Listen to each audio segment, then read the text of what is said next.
कोकणातील पारंपरिक नाश्ता, दिसायला पांढरा शुभ्र, मऊ लुसलुशीत, त्याचबरोबर हेल्दी आणि झटपट होणारा. या नाश्त्यासाठी पीठ कसं बनवलं, तांदूळ कुठला वापरला, त्यापासून घावन कसं बनवलं, हे सारं आपण आजच्या व्हिडिओमध्ये बघणार आहोत. चला तर मग रेसिपीला सुरुवात करूया.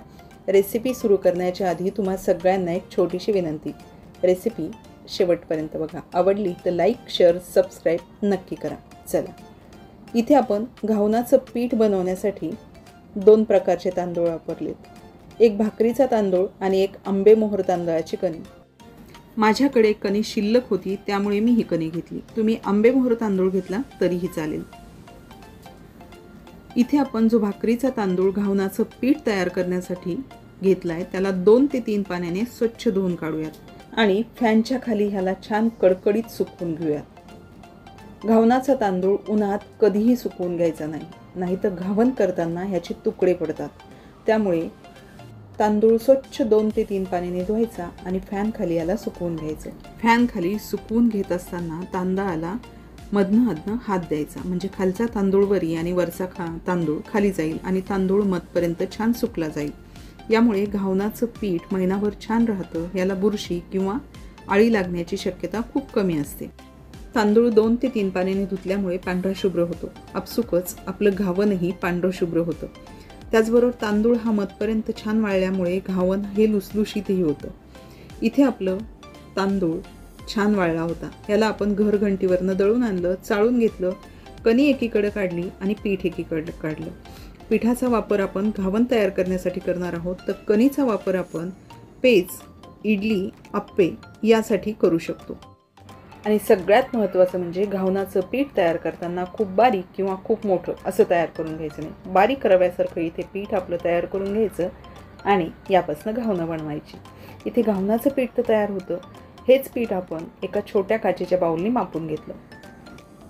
त्यामध्ये चवीपुरतं मीठ घातलं आणि ज्या बाउलने आपण पीठ मापून घेतलं होतं त्याच बाउलने पाणीही मापून घेऊयात. सुरुवातीला 1 बाउलभर पाणी या पिठामध्ये घालूयात. पिठाला एकसारखं करून घेऊयात.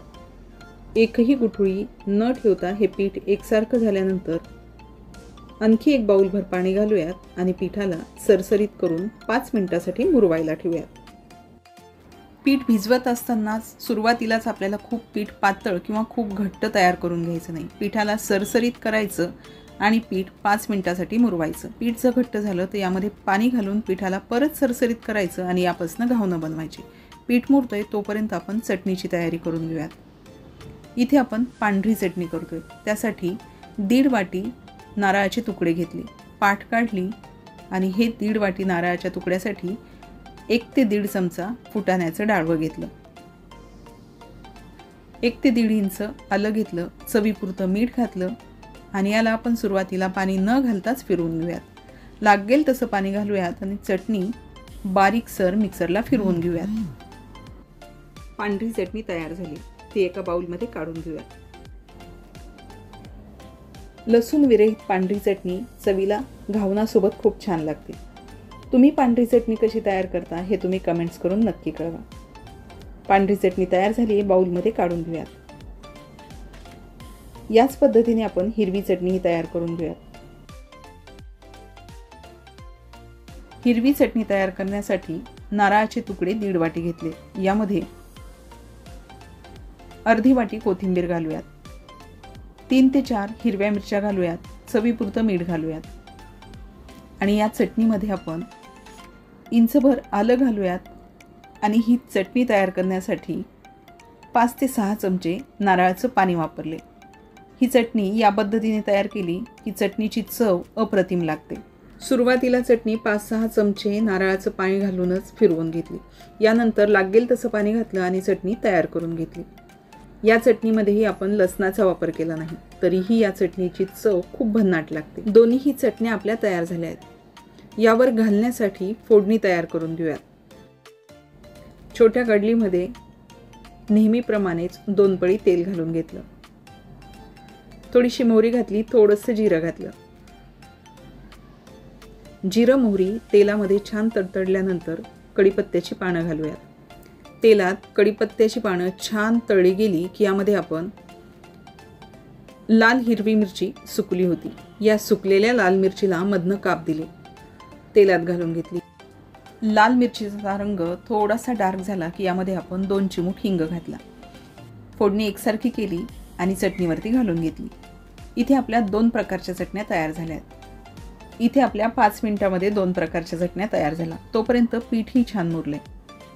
पीठ अगदी तळाशी बसले आणि पाणी सगळं वरती आले. पिठाला एकसारखं करून घेऊयात आणि एक डावभर यामध्ये पाणी घालून घेऊयात. पिठाला परत सरसरीत करून घेऊयात आणि यापासून आपण घावणं बनवूयात. घावणं बनवण्यासाठी इथे मी तवाही घेतलाय. या तव्याचं आपण कोटिंग करून घेऊयात. या बिडाच्या तव्याला स्वच्छ छान घासलं. 2 दिवस तेल लावून उन्हामध्ये ठेवलं होतं. परत याला घासून घेतलं.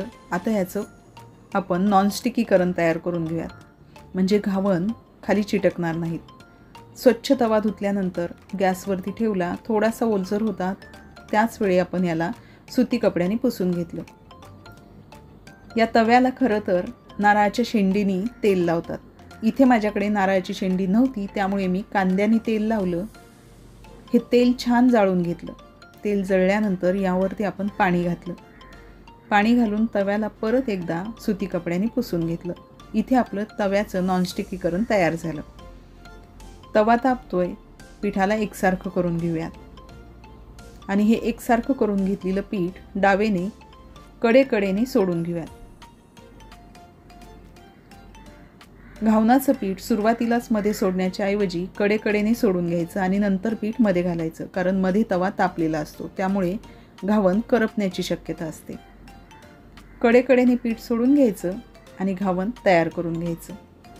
कडेने घावणाचं तोंड थोडंसं वरती आलं की त्यामध्ये तेलात बुडवलेलं उलथनं घालायचं आणि घावण अलगद हाताने काढून घ्यायचं.